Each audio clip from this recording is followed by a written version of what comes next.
Folks, my first guest tonight is the Emmy and Tony Award-winning actress you know from Fatal Attraction, Damages, and 101 Dalmatians. She's now returning to Broadway in Sunset Boulevard. Please welcome Glenn Close.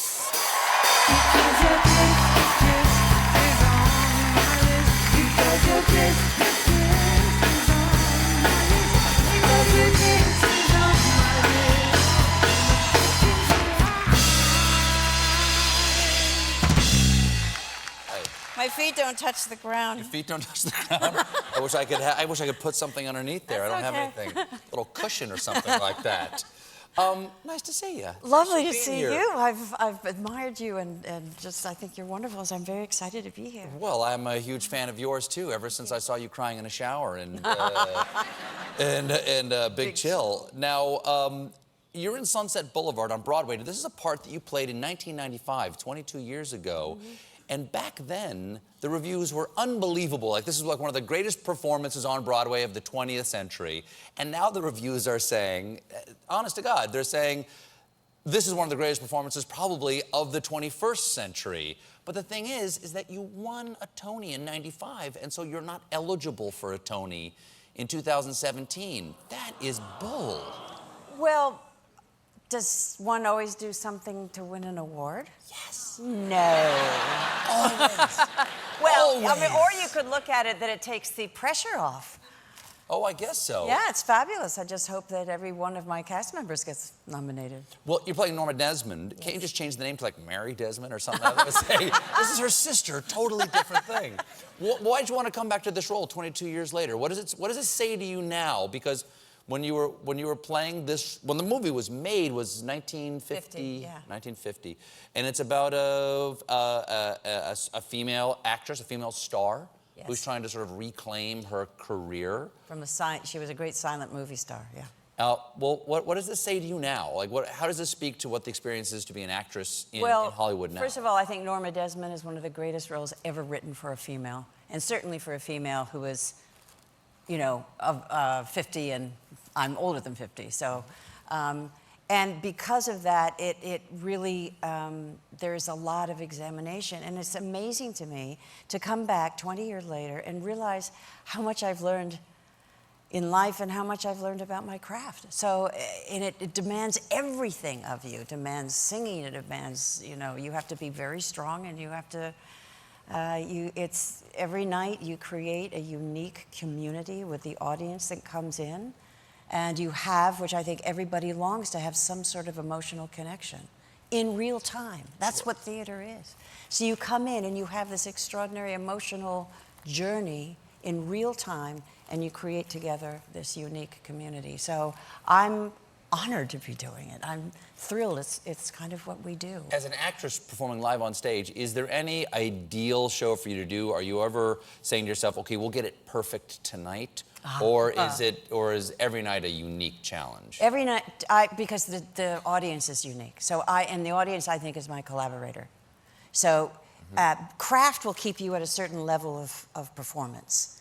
But then you always are searching for, you know, nuance, for, you know, I thought the other day, you know, don't always read the line the same way. There are other meanings, you know. I mean, it's just there's always something you can explore. If you have an emotional connection with the audience on stage, what is the emotion? Is it always the same emotion? Is it a form of love or affection? Or can there be a whole range of emotions with the audience? Well, you should have a range of emotion. I mean, it depends on what you're doing, right? And I don't mean I don't mean the emotion of the character in the moment, but there's an emotional connection. I feel an emotional connection with our audience, and it's one of it's one of affection.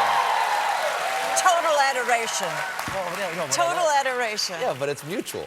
Yeah, it is. Yeah, it's true. Yeah. I mean, it's wonderful to be in a piece that people our response is phenomenal, you know. So, but I have this theory that acting is a lot about physics, neuroscience. It's you can have a thought, and it can on stage, and it can resonate with somebody in the back row. What is that? I think what we do is set up energy fields. You do it on your show. You set up literally an energy field, and you shoot that out into the audience, and they shoot things back, and then it becomes this great exchange. That's what I think it is. Wow. Is that no, what I'm supposed to talk No, about? no, I don't care what you're supposed to talk okay. about. No, I like that. Yeah. Yeah. That's very intimate. That sounds like the energy fields and shooting out and shooting back in. It sounds a little sexual to me. Oh, well, Yeah. that would be nice.